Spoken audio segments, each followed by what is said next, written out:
नमस्कार। ABP network का ideas of India का ये मंच है और इस मंच पर इस वक्त मेरे साथ जो दो ख़ास दिग्गज संगीतकार मौजूद हैं, उनके तारुफ की आप सबको मुझे कराने की ज़रूरत नहीं, क्योंकि आप सब जानते हैं कि ये वो जादूगर हैं जिनकी उंगलियों में जादू है। लेकिन इन दोनों की एक और पहचान है और वो ये कि इन दोनों की शख्सियत में ताल, लय, रोम रोम में बसा हुआ है। जरा एक बार जोरदार तालियां हो जाएं दोनों महान संगीतकारों के लिए। और वो जो एक अलग अंदाज है दोनों का, वो हुनर जिससे मुझे लगता है बहुत से लोग वाबस्ता होंगे और बहुत से वाबस्ता नहीं भी हैं, उसी से शुरुआत करें। ये वाले माइक काम कर रहे हैं। ओके, ये वाला माइक जरा ऑन करवा दीजिए प्लीज। तौफीक भाई, आपसे पूछना था। क्या पूछ रहे हैं आप? आपको ये धाती धागे ना धागे थूना कहना कैसा लगता है? मुझे एक्चुअली घिना धागे ना धागे तीना गिना ज्यादा अच्छा लगता है। लेकिन कृतिकता किट धिन्य धा किरतक थुन नातिट था कृधान कृतिकता किट धिन्य धाच धा गरतक तरी किरतक धा धा गरतक तरी किरतक दिन दिन तकट दिन तकटता दिन दिन तकिट रोमाना जीता तक दिन तकट एबीपी तकट धा गिन तकिट तक दिन तकिट था कॉन्क्लेव तकट क्लेव तकट तक दिन कॉन्क्लेव तकिट दिन दिन एबीपी लाइव ता तिंग तकट ता ता ता ता दिन ता दिन तकिट ता दिन तक तकिट दु चिक तक चिक दुम चिक तक चिक दुम चिक तक चिक दुम चिक तक चिक दुम चिक तक चिक दुम चिक तक चिक दुम चिक तक चिक दुम चिक तक चिक दुम चिक तक चिक दुम चिक तक दुम चिक तक दुम चिक तक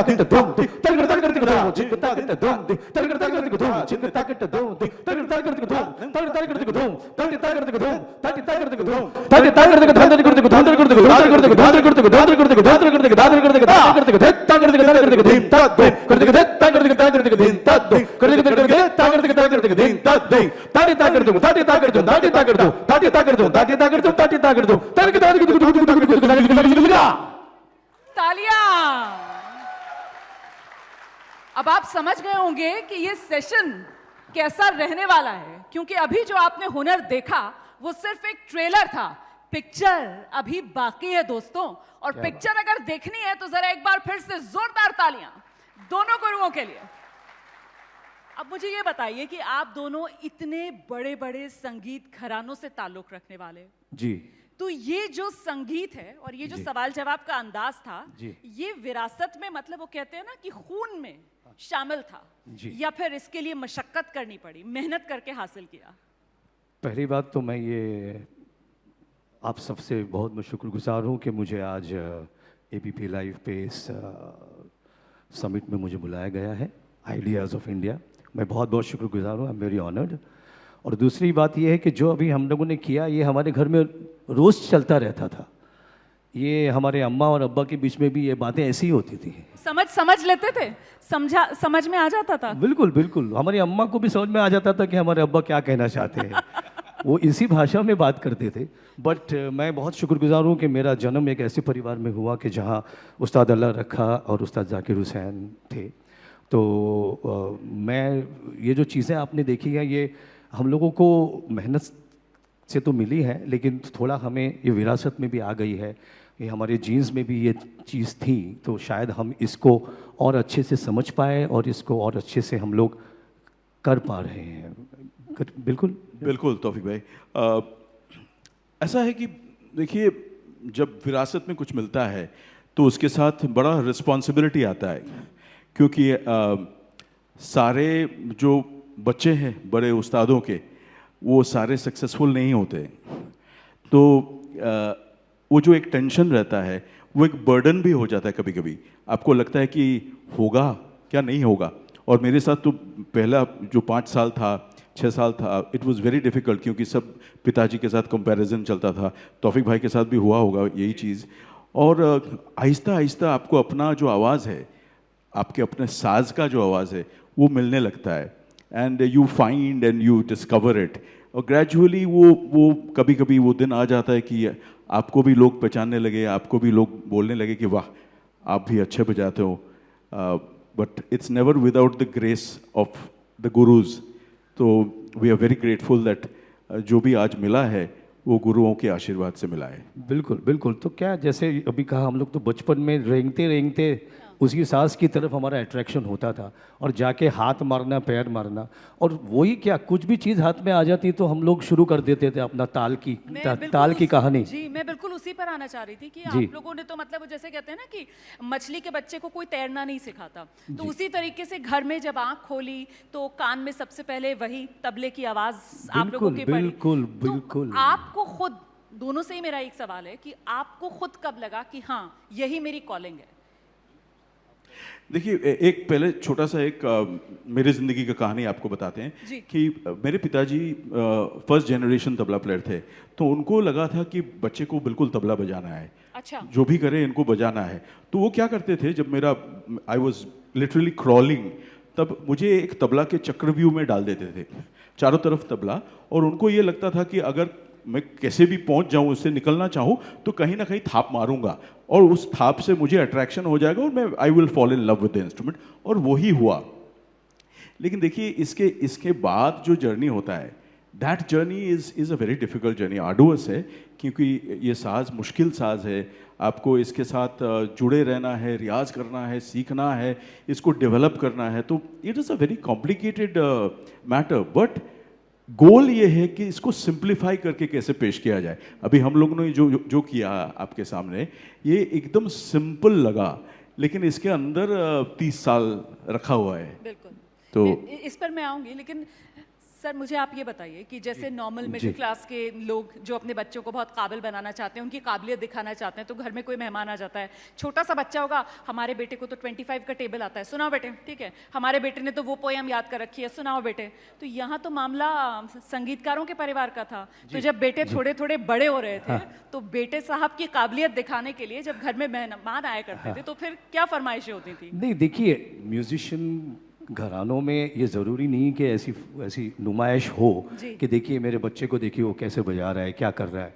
वो हम लोग जो आते थे ना, वो खुद ही पूछते थे, अरे तौफीक तुम क्या बजा रहे हो, ज़रा बजा के सुनाओ। सुनाना पड़ता था बजा तो भाई फिर अब्बा जी बोलते थे, अच्छा बेटा वो कायदा सुना दो, ये कायदा सुना दो। इस मामले में मैं आपको एक किस्सा बताता हूँ। बहुत साल पहले की बात है कि मेरे पिताजी ने सिखाना शुरू कर दिया। जब वो 70s क्रॉस कर गए, 72, तो उन्होंने थोड़ा सा अपना लाइफस्टाइल चेंज किया, बाहर ट्रैवलिंग करना कम कर दिया, बजाना भी, और सिखाना शुरू किया उन्होंने।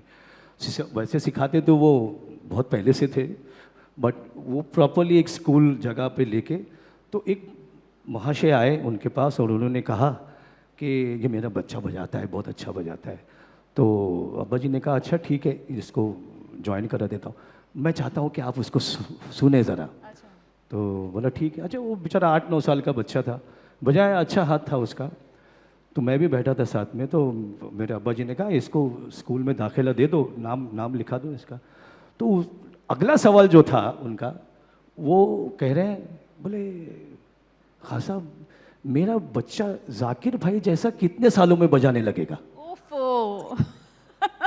तो मेरे अब्बा जी ने मेरी तरफ देखा, बोले देखिए ये है, इससे बड़ा भी एक है, मुझे ये नहीं पता कि ये कब उसकी तरह बजाएंगे, तो आपके बच्चे के बारे में मैं क्या बोल सकता हूँ।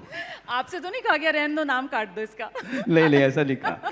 कुछ लोग बड़े वो रहते हैं, तो क्या है, नुमाइशी क्या है, हम लोग तो मतलब, और हमारे इसमें ऐसा होता था कि कोई आता था ना, तो हम खुद इतने उत्सुक होते थे किसी को सुनाने के लिए, अरे अब्बा जी ने हमें ये सिखाया, ये चक्करदार आप सुनिए।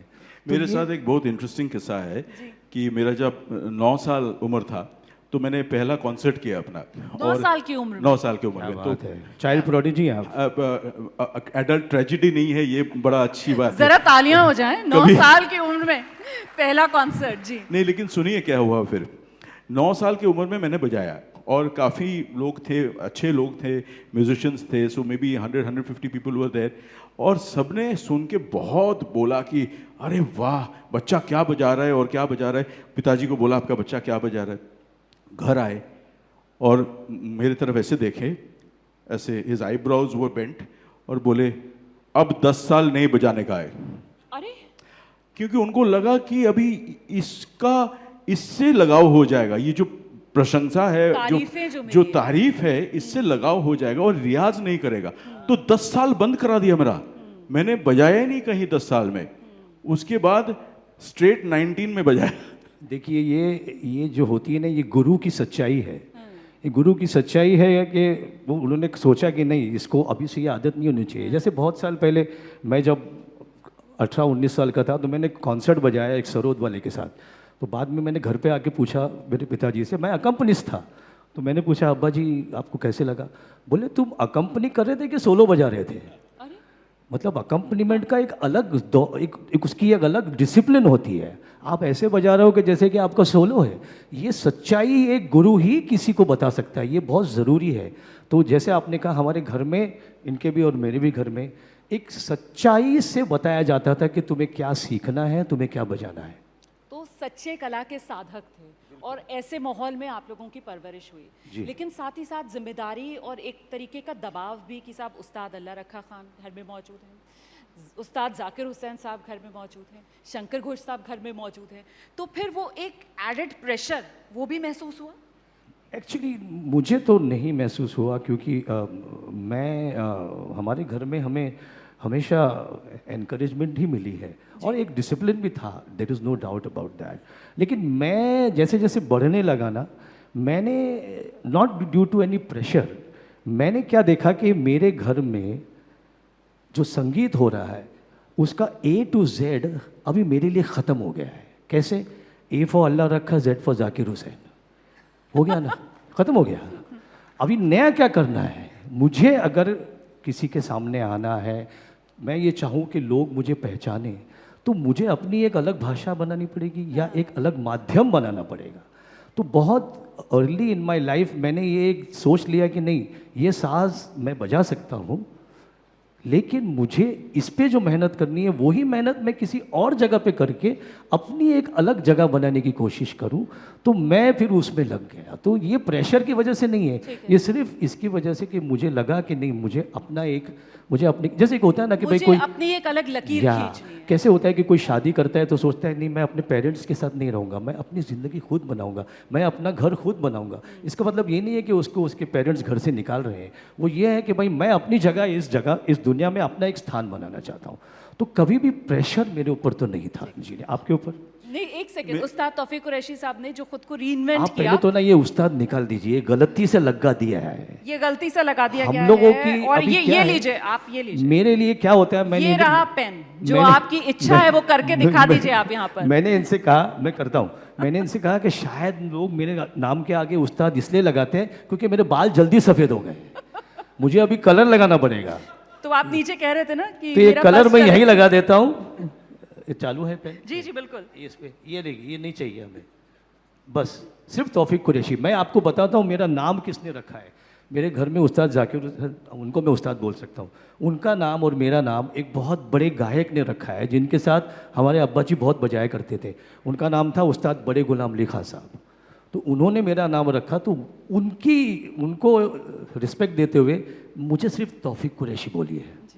और कुछ यही हाल विक्रम सर का भी है, वो भी कह रहे हैं कि उनके नाम में पंडित नहीं लगेगा और इसीलिए उन्होंने वो नहीं लगवाया। और शायद हम लोग तरीका है रीइन्वेंट करने का। नहीं, देखिए हम लोग का जो हमें वी थिंक कि हमारा जो टीजी है वो बड़ा यंग है। We want youngsters to also follow us and enjoy our music, क्योंकि हम नहीं चाहते कि हम ऐसे पेडेस्टल पे खड़े हो जाएं कि वहाँ अनरीचेबल हो जाए। तो और नाम ही काफ़ी है, it is not important to have a prefix. I would like to answer your question about the burden. जी, मेरे साथ अलग था। अच्छा। मेरे साथ बर्डन था, काफ़ी ज़बरदस्त बर्डन था, क्योंकि मैं तो तबला ही बजा रहा था। और तबला बजा रहा था जब शुरुआत में आफ्टर 19 में शुरू किया, जब प्रोफेशनली बजाना, तो मुझे एक किस्सा तो याद है कि मैं एक तबला सोलो बजाया और ऑडियंस ऐसे थे कलकत्ता में, और आफ्टर द सोलो एक एल्डरली जेंटलमैन उठ के सीट से, और ये कलकत्ता में होता भी है, सीट से खड़े होके बोले कि बहुत अच्छा हुआ लेकिन पिताजी जैसे नहीं हुआ। So in the hall, in amidst everybody ये हुआ। तो I came back very dejected, और पिताजी को मैंने बोला कि ऐसा हुआ। तो पिताजी ने खुद मुझे बोला कि यू नो ये क्यों हो रहा है, क्योंकि तुम मुझे कॉपी कर रहे हो। तुम मुझे कॉपी करोगे तो कभी तुम्हारा अलग अस्तित्व नहीं होगा। आपको अपना वॉइस तबले में ढूंढना है कि आप हो कौन। विक्रम घोष कौन है, वो अगर शंकर घोष के कॉपी है तब नहीं बनेगा बात। सो वहाँ से एक जर्नी चालू हुआ जो कुछ 4-5 साल बाद people started recognising me for the style I was playing, क्योंकि उसमें कुछ फर्क मैं लाया। तो it is always a tricky matter being a child of a great father. ये सरल बात नहीं है। तो आपने बिल्कुल बजाने का जो अंदाज था उसको तब्दील किया, वहाँ पर खुद को रीइन्वेंट किया। और सर आपने तो तबले की बजाय वो इंस्ट्रूमेंट जो आप देख रहे हैं ना जिस पर पर्दा डला हुआ है, अफ्रीका का जेम्बे है। हाँ, अभी पर्दा हटेगा और जब वो पर्दा हटेगा तो आपको पता चलेगा कि किस तरीके से सुरों का जादू उसमें से निकलेगा। बता दीजिए जरा पहले उसके बारे में। जी, मैंने सोचा कि ये एक साज ऐसा है कि जिसमें जो मैंने मेरे पिताजी से सीखा है वो मैं इस पर ट्रांसपोज कर सकता हूँ। बिकॉज कैसा है ना कि हमें 3 फ्रीक्वेंसीज लगती हैं, बेस, मिड्स, हाइज। वो इस जेम्बे में वो है, तीनों फ्रीक्वेंसीज मुझे मिलती हैं। तो जैसे मैंने कहा, मेरे लिए एक्चुअली मैंने तो सोचा यही था कि मैं अलग रास्ता ले लूँगा, लेकिन मैंने ये रियलाइज़ किया रोमना जी कि ये रास्ता मेरे लिए ज़्यादा मुश्किल था। बिकॉज इस पर मुझे पूरा ट्रांसपोजिशन करना था ना, धा कैसे बजेगा, धिन कैसे बजेगा, ता कैसे बजेगा, तिरकट कैसे बजेगी। तो ये पूरा ट्रांसपोजिशन करने में मैं सोचते लगा कि शायद मैंने खुद ही अपने पैरों पे कुल्हाड़ी मार दी।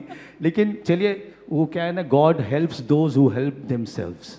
तो उसका मदद मिला, अब्बा जी का आशीर्वाद था कि मैं इसके पीछे लग गया और बस आज आपके सामने हूँ ये साज लेके। क्या बात है, सिफर से सफ़र की शुरुआत की और देखिए आज किस बुलंदी पर हैं सर। लेकिन जिस बात का जिक्र आप दोनों कर रहे थे, ये जो नाम से उस्ताद काट दिया गया है आप सबके सामने और वहाँ तो पंडित लगाने ही नहीं दिया गया है पहले ही, तो ये एक जुड़ाव जो आप आज की जनरेशन के साथ कर रहे हैं, मेरे ख्याल से इसमें वो रिदम, वो लय, वो ताल जो दिल से निकलती है और फिर वो दिल को छूती है, ज़रा वो हो जाए।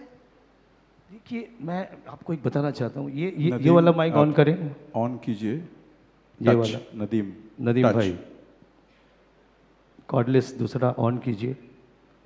हाँ जी, ये माइक ले सकता हूँ? Switch on the touch please. ये दिल की धड़कन जो है, और हम लोगों का मानना ये है, हम दोनों का और मेरा ही क्या, जितने भी रिदम वाले, नदीम, मानना यही है कि जो रिदम है वो हमारे अंदर रहता है। हमारे अब्बा जी हमें हमेशा कहते थे कि पहले कोई भी चक्करदार, कायदा, तिहाई याद कर लो और बजाने से पहले अपनी सांसों में उसे महसूस करो। अच्छा, अपनी सांसों से वो निकालने की कोशिश करो, वो सांसों में बस जानी चाहिए। तो हम यही फील करते हैं कि जो लय है, जो ताल है, नदीम, वो नदीम जी ये दूसरा भी ऑन कर दीजिए। हाँ, ऑन कर दिया है जी। Nadeem, can you switch on the touch mic please? हाँ, वो टच माइक उनका ऑन कर दीजिए। ऑन कीजिए। जो इट्स ऑन, इट्स नॉट। सो हम जैसे आपने On कहा नहीं कि है। जैसे दिल की धड़कनों में और सांसों में हम ताल को और महादेव लय को की बोलो। महसूस करते हैं। तो दिल की धड़कनों में तो वो बताएंगे कैसे महसूस करते हैं, मैं सांसों में कैसे महसूस करता हूँ। इसका एक उदाहरण मैं आपके सामने देता हूँ और मैं ये कहना चाहूँगा कि ये जो चीज़ है, ये सबसे पहले मेरे बचपन में मैं देखता था, पंचमदा का कुछ भी गाना आता था, दुनिया में लोगों को, तो मैं इस गाने से इतना प्रभावित होता था कि दिन भर मैं घर में यहाँ से वहाँ भागता रहता था ऐसे करते हुए। तो उसका मैंने सोचा, जब मैं बड़ा हुआ तो मुझे समझ में आया, तो मैंने सोचा कि क्यों ना इसको ऐसा किया जाए कि इसी से एक लय बने, एक ताल बने। तो एक सांस से दूसरी सांस जुड़ती है और एक ताल बनता है, जिंदगी की ताल, जिंदगी की। I call it the rhythm of life.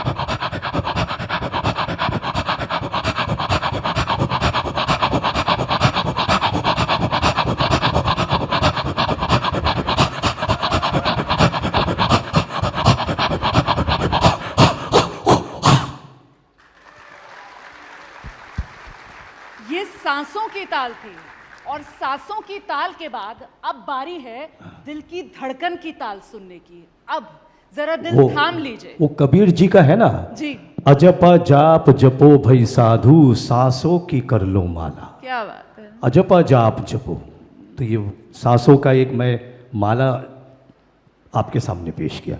अब दिल की धड़कन ये बताएंगे।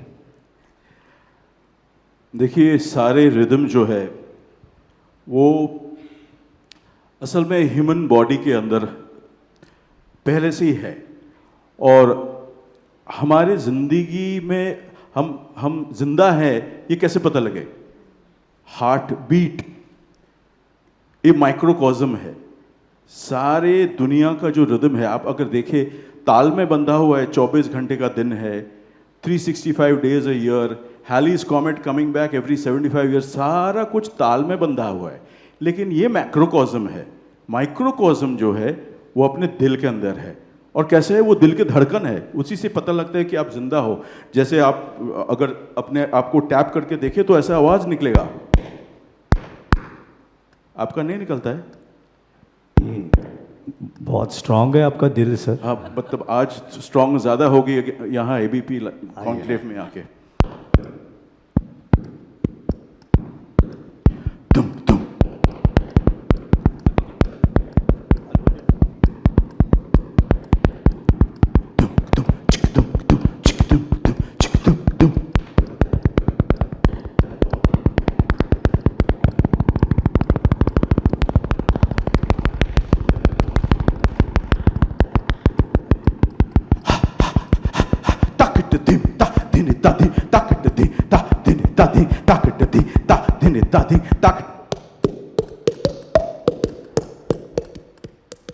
अब पकड़िए।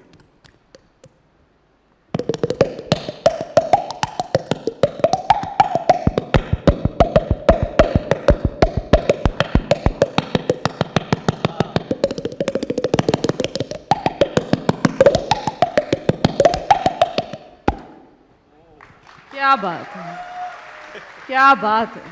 सर इसे कहते हैं, आपने ड्रम एंड बेस सुना होगा, ये है drum and face. We have to face up to all the challenges. ये सुर, ये ताल, ये लय, हम तो यही उम्मीद करते हैं कि आप सबकी जिंदगी में भी ये यूं ही बरकरार रहे, क्योंकि ये जीवन की लय है, ये जिंदगी की लय है, जिंदगी की उमंग है। और मुझे लगता है यहाँ दर्शकों को ये भी जानना चाहिए कि आप लोगों का एक नया एल्बम रमता जो आप दोनों लेकर आ रहे हैं, जरा उसके बारे में आप दर्शकों को रमता का बताइए। नामकरण जो है ये तौफीक भाई ने दिया, और इसका बड़ा इंटरेस्टिंग सा स्कैंशन है। तौफीक भाई आप बताइए, स्कैंशन क्या है? नहीं, इसका क्या है, रमता जो है, रमता मतलब प्लेफुलनेस, और विक्रम का रम है और तौफीक का ता है, तो रमता ये बन गया एल्बम हमारा। और हम लोगों ने ये एल्बम अभी इस बार रिलीज़ किया है। ये काफ़ी वक्त से हम लोग की बातचीत हो रही थी कि हम लोग इसको करेंगे। हम दोनों परकशनिस्ट हैं, तो ये मैंने सोचा कि अगर जब इन्होंने मुझे पूछा कि भाई तो तौफीक ये करते हैं, तौफीक भाई ऐसे दादा बिल्कुल, क्योंकि मुझे लगता है कि परकशनिस्ट हम दोनों जो है, हम दोनों बहुत कुछ कर सकते हैं। हम अपने जो इंडिविजुअल इंस्ट्रूमेंट्स तो बजाते ही हैं, लेकिन ये भी वॉइस से करते हैं, बॉडी परकशंस करते हैं। कोई भी चीज़ इनके हाथ में दे दीजिए, बजाना शुरू कर देंगे, मैं भी वैसा ही हूँ। तो मैंने सोचा अगर रमता का एक एल्बम आना है तो वो विक्रम घोष जी के साथ ही होगा, और मैं इनके काम को एडमायर भी करता हूँ सालों से। तो इसलिए रमता अभी रिलीज़ हो गया है, it is there on all audio platforms. तो आप लोग प्लीज़ जाके उसे सुने, लाइक करें और हमें आशीर्वाद दें आपका। बिल्कुल बिल्कुल, क्योंकि परकशन बेस्ड एल्बम बहुत साल बाद आया। One dozen, in fact 25 years back Taufiq भाई का एल्बम रिधुन आया था, रिधुन मैंने किया और था। 24 years बैक मेरा रिदमस्केप आया था। बिल्कुल। और अभी रमता, और हमने इंटरेस्टिंग सी बात है, कोइंसिडेंटली तौफीक भाई नोटिस इट यस्टरडे, तीनों एल्बम का नाम आर से है, तो आरआरआर आरआरआर का बड़ा आरआरआर जोर शोर है। ब्लॉकबस्टर रही है, और हम उम्मीद करते हैं कि आपकी ये रिदम एल्बम जो है उसे भी जनता इतना ही प्यार करेगी। लेकिन जो मैंने पहले कही थी बात कि साहब इन दोनों की सिर्फ उंगलियों में जादू नहीं है, आप देख रहे हैं ना कैसे इनके रोम रोम में संगीत रचा बसा है। और वो जो पहले सिर्फ एक ट्रेलर था, अब बारी आ गई है रमता का वो हिस्सा सुनाने की दर्शकों को, जिसको सुनकर दर्शक झूम उठेंगे। जी बिल्कुल, कोशिश करते हैं आप लोग बिल्कुल। सामने थोड़ा कुछ हाँ जी। बजाने के लिए तो आप हम लोग लोग- का, आप लोग की इजाज़त हो तो थोड़ा सा जी, इजाज़त। बिल्कुल। तो ये जो हमारा रमता का एल्बम है और ये जो हम अभी यहाँ आपके सामने पेश करने जा रहे हैं, हमने कुछ दिन पहले ही एक एक ऐसे व्यक्ति को खोया है हम लोगों ने, आप लोग भी जानते ही हैं उनको, जो हम दोनों के लिए बहुत उनकी एक अहमियत थी। मेरे लिए, हम दोनों के लिए क्या, जो ताल से जितने भी कनेक्टेड लोग हैं, जो म्यूज़िक से कनेक्टेड है, उन सब के लिए उनका बहुत एक महत्वपूर्ण रोल रहा है ज़िंदगी में सबके, और वो है हमारे बड़े भाई साहब उस्ताद ज़ाकिर हुसैन साहब। तो ये जो हम अभी बजा रहे हैं, ये उनको हम समर्पित करते हैं। समर्पण, हमारा रमता का एल्बम भी उन्हीं को समर्पित रहेगा और है, और ये जो अब हम अभी आपके सामने पेश कर रहे हैं, ये भी उन्हीं को समर्पित है। तो उनको याद करके हम थोड़ा सा बजाते हैं।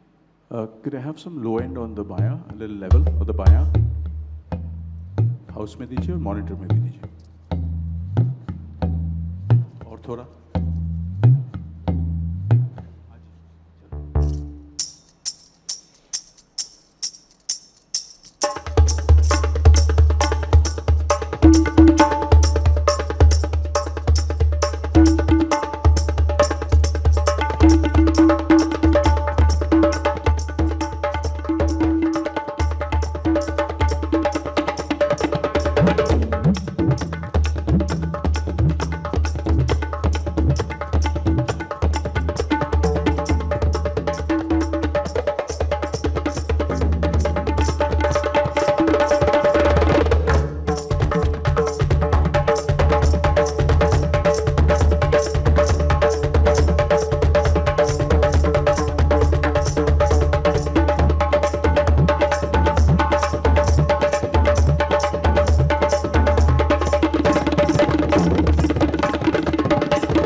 Monitor.